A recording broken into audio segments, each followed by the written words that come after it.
I'm talking about the kind of diplomacy that's going to end the destruction of your country. Yes, but if you are Mr. not President, strong... Mr. President, with respect, I think it's disrespectful for you to come into the Oval Office and try to litigate this in front of the American media. Right now, you guys are going around and forcing conscripts to the front lines because you have manpower problems. You should be thanking the President for trying to bring an end to this conflict. Have you ever been to Ukraine that you say what problems we have? I have been to. Come once. I've actually watched and seen the stories, and I know what happens is you bring them on a propaganda tour, Mr. President.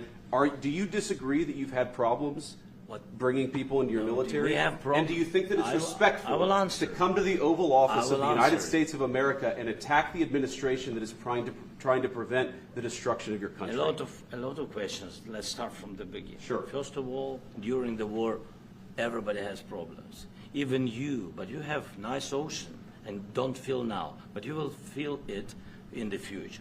God bless. You don't know that. God bless. You don't God know bless. That. You will not have a war. Don't tell us what we're going to feel.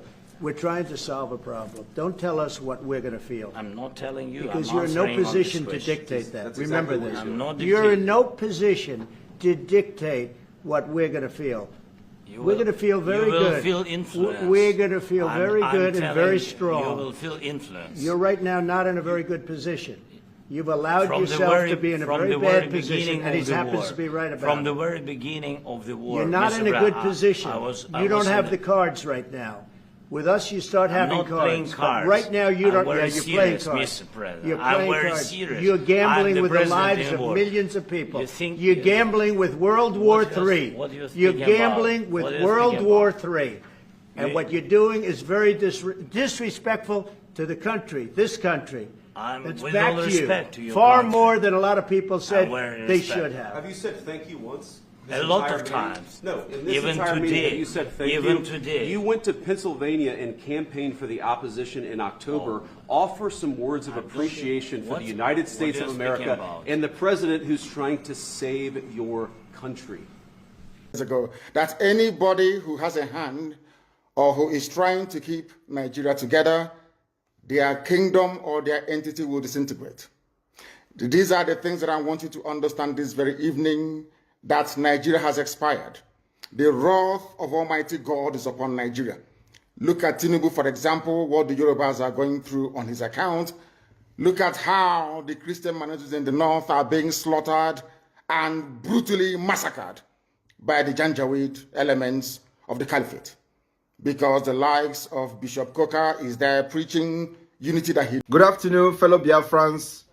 This is the 11th day of November 2024, and I am here again to respond to a question by somebody who just asked me, Prime Minister, what do we do to sustain the peace and security we've brought to Biafra land?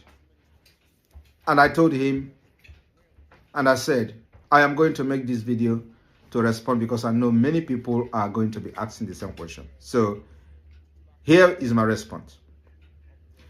The only way to sustain the peace that we have brought to Biafra territory and to the Biafra people is to make sure that Nigeria never breed within our territory. The Nigeria terrorist army, Nigeria terrorist state police, and every arm-carrying person under Nigeria within Biafra territory must not be allowed to breed, because they are the main cause of insecurity. They are the terrorists that have been terrorizing people, facilitating the attack against indigenous people, and shielding these ragtag terrorists when they come to kill. So we are not going to allow them to breed in Biafra territory until Biafra become an independent state, recognized under international community and the United Nations. I want you to take a look at where Nigeria is breeding, how the security situation